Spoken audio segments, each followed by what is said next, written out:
Tanim to ni nanay sa Lanao. May garden kasi siya dun. Everyday pala umuulan dito sa bukid. Lakas ng hangin. Kaya yung mga nilabhan namin, tagal mauga.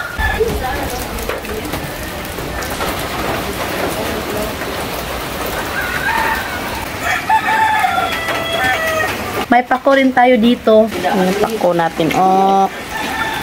Kahit simple lang yung buhay namin dito sa bukid, pero abunda kami sa gulay at saka prutas.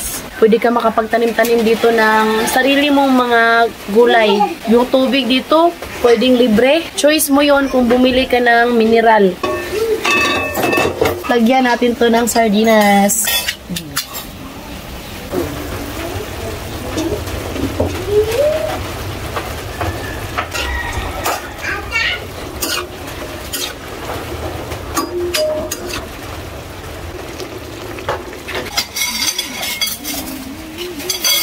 Ang ating pako. Dito sa bukid guys, pwede kang makakuha ng pakong libre. Pero pag ibinta mo sa bayan, tag G's na daw yung bangan. Tapos yung iba naman is 15. So sa inyo guys, magkano yung pako? Kalami sa gulay. Organic, walang spray. Diba?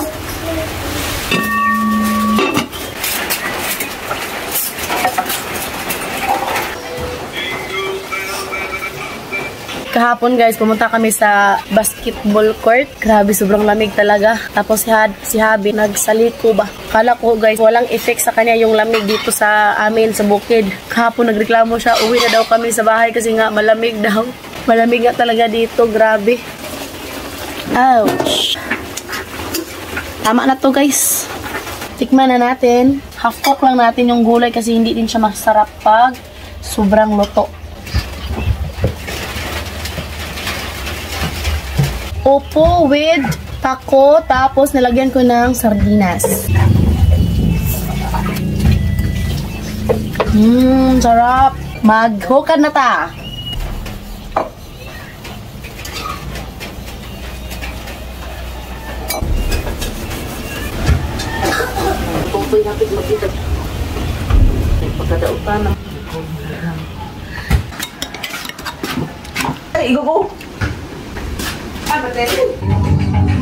Andito na yung kapatid ko guys. Slack togon.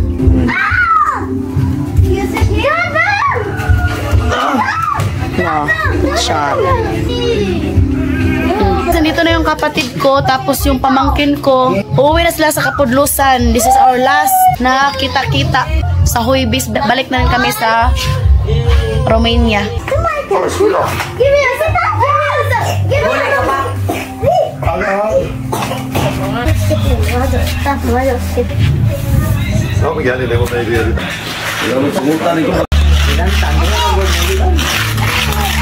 Last banding.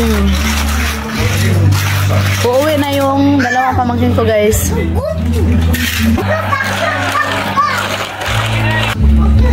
Kitli. Amin dong, Amin. Hi, Amin. Amin ba? Amin. Amin.